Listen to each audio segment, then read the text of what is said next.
sarap. Kaya na, nalulula ako.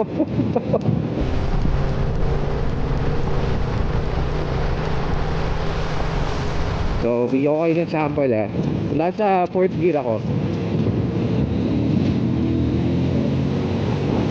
See? That's fourth gear.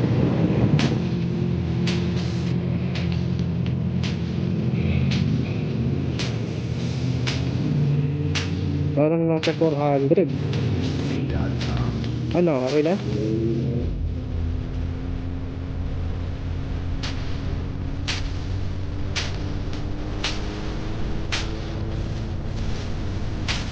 Time check. Ready 7:39.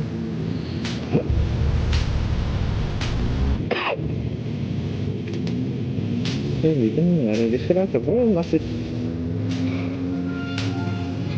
Wow, first time yung makarating dito. Oh.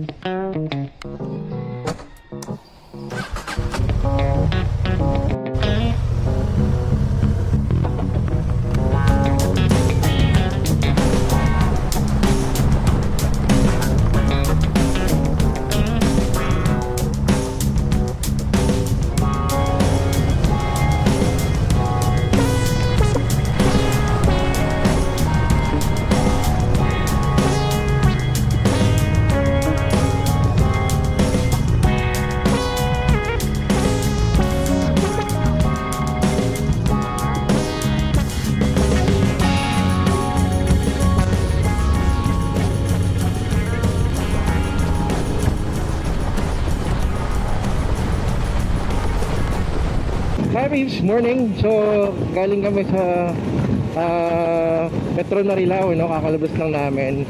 And we are heading towards sa Clark International Speedway, no? Merong event tayo na pupuntahan. So I'm with with my brother. So nga pala, ang dala naming units ngayon. We have the CB650R. We also have the Chansalp 750 na pinahiram sa atin ni Honda Big Bike Parañaque. So shout out kay boss Reggie at kay boss Josh for allowing me to use this today papunta doon sa ating event na pupuntahan. At nga pala, yung event na pupuntahan natin is ang Honda circuit test ride experience, no? So normally ang mga test ride ng Honda ay ginagawa sa city driving school, no, sa Parañaque. But now today is special, no? Ngayon gagawin natin ito sa track.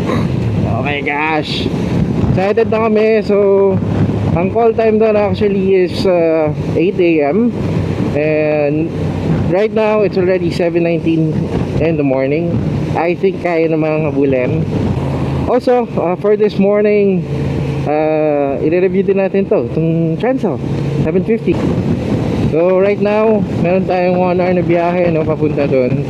So pag-usapan natin itong Chansalp 750, So ito ay 750cc na big bike ni Honda.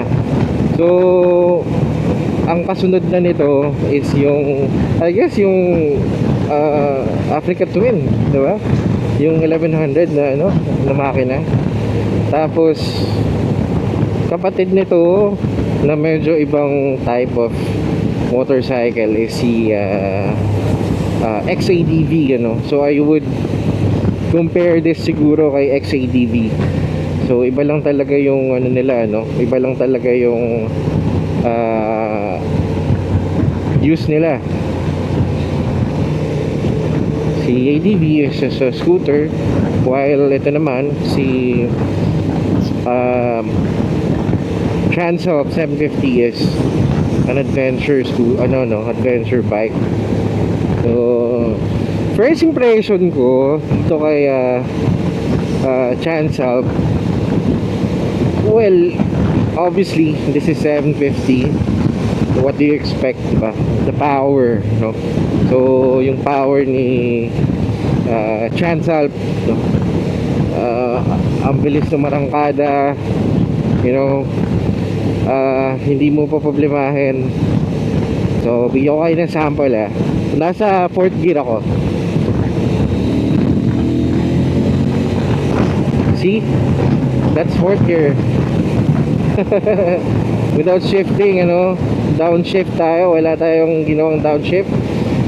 This is 4th gear. So, sarap. Very chill ride lang,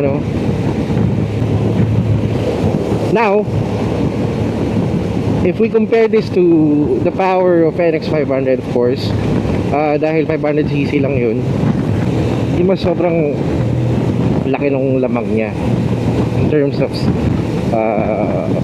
cylinder. Pero iba yung hatak ko. Feeling ko yung mga premium bikes ni Honda, yung mga 700cc pataas niya.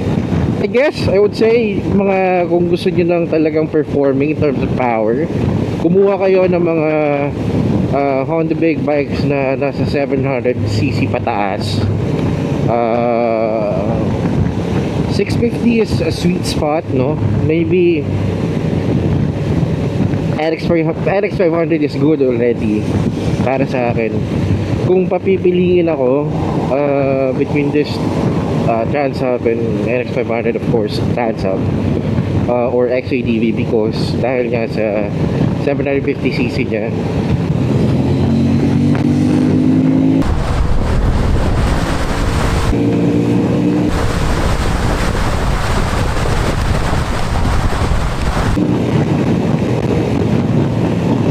That's another showcase of the power of Transalp 750. Bilis, no? Naiwan si brother. Habol na lang siya. So that's the discussion for the power. Ngayon for the handling naman, no? Let's talk about the handling, no? So this is wala, madali siyang dalhin. Mabigat siya, pero pag umaandar na kasi ang isang motor, hindi mo naman mararamdaman yung bigat ng motor, di ba? And wala lang, napakadali niya lang talagang gamitin,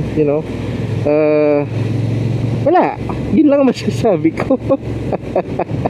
Madali niyang gamitin. Gusto niyong pakita ko yung kung paano yung lusot-lusot.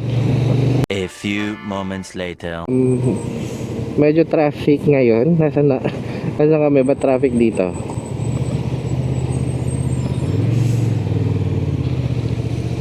At isa pa, hindi rin siya mahirap ilusot-lusot, no? Ito medyo masikip.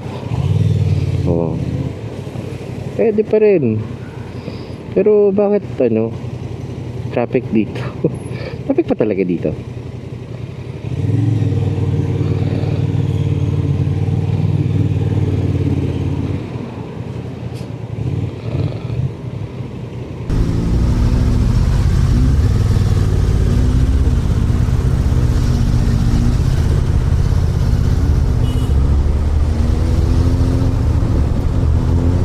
So, at ang laki din ng turning radius nito, just like NX 500. So, ayan, kita nyo naman. I think hindi kayo mahirapang umikot dito.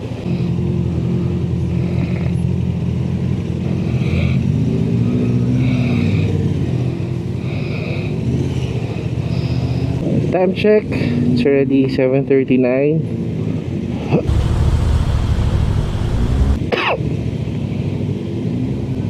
Ay, wait, ano nangyari? Disconnect ba yun?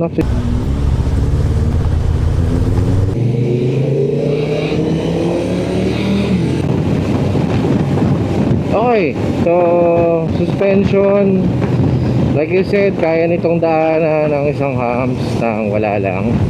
So I think that's the best part na, ma-describe mong yung suspension nito. Saka ang haba ng plate nito, yung sa harap. Nga pala guys, itong model na to, itong Transalp, I guess 2023. So 4 fourth generation, you know. So sa fourth generation kasi from 2023, ito yon, I think ito yung nauna, and then meron tayong 2025 which is enhanced and naka-TFT panel na siya. And the 2026 this year is naka e-clutch module na siya, no?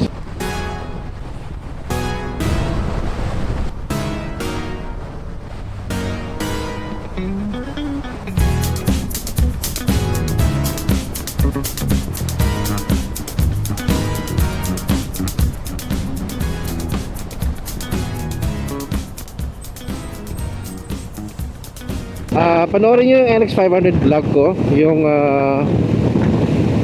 ay hindi pala, hindi, sorry, bakit ko binili si CB650R. Kwentuhan tayo pa Laguna, yung bike, yung vlog na yun kung bakit siya binili. Nabanggit ko doon na kung para ko lang mag time travel, maybe bakang binili ko muna is NX500 because I really realized this when we do the North Loop, no? Kasama ang Low Boys.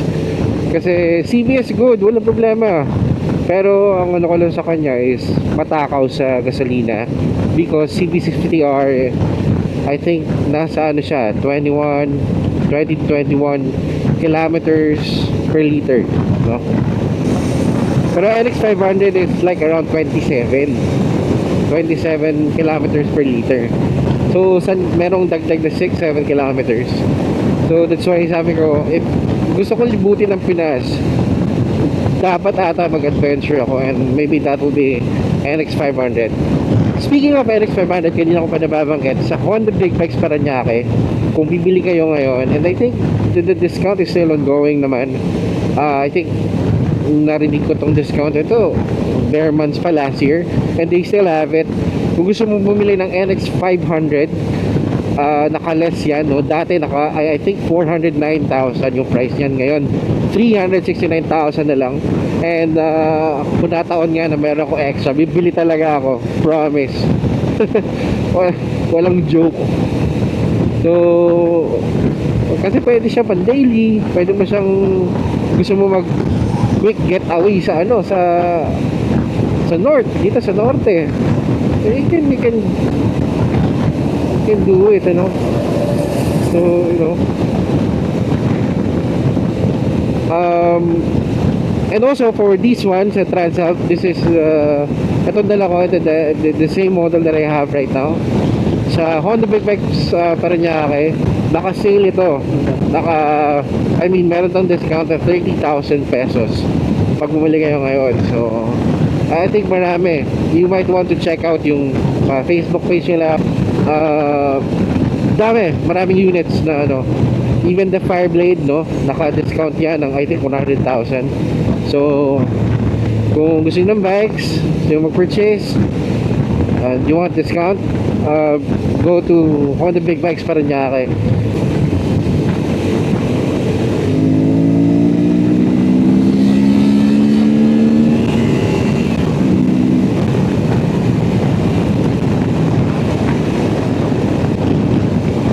Grabe yung 130 plus above na speed nito. Parang easy lang kunin.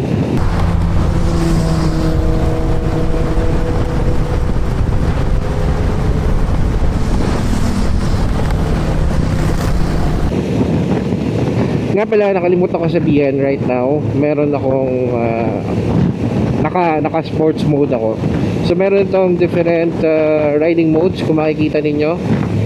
May standard, merong rain, may gravel, may user, custom, and meron ding sports, no? So which is yung mode natin ngayon. So yeah, yun din ang maganda sa ano, kasi if I compare this to NX500, wala kasi siyang modes, no? Straightforward lang yung bike na yun. So as unlike dito sa ano, sa premium bike 750 Transalp, meron ka na pagpipilian na mga riding modes. Really helps.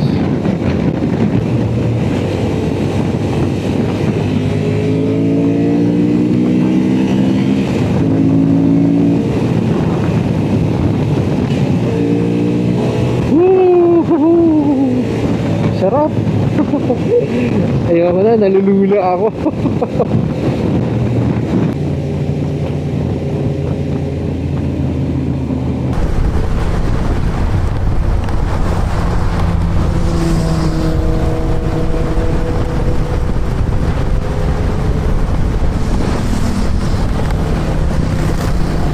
Kasi text ha.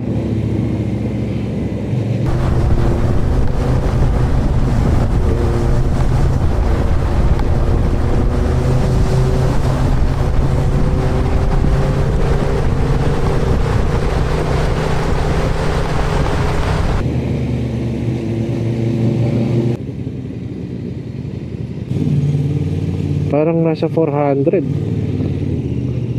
Ano, okay na? Magkano na lang balance? Magkano na lang balance mo? 380. Okay, good. 200 plus. Something 380.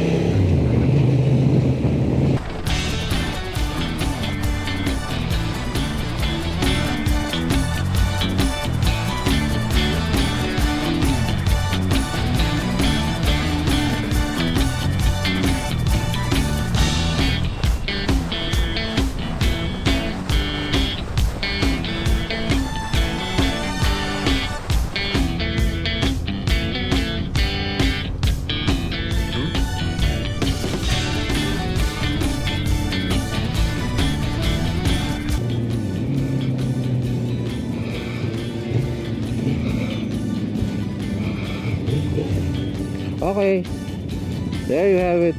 We have now the Honda Big Bikes.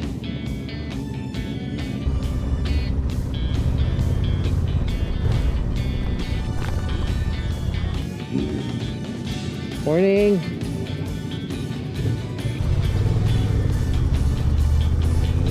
Okay, there you have it.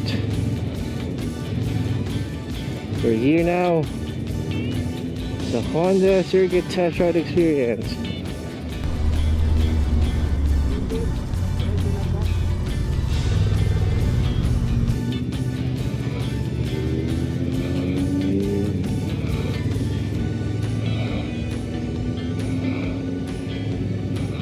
Wow, first time ko makarating dito. Oh my gosh. Thank you, Honda. Pinapanood ko lang ito sa vlog nila Motodeck.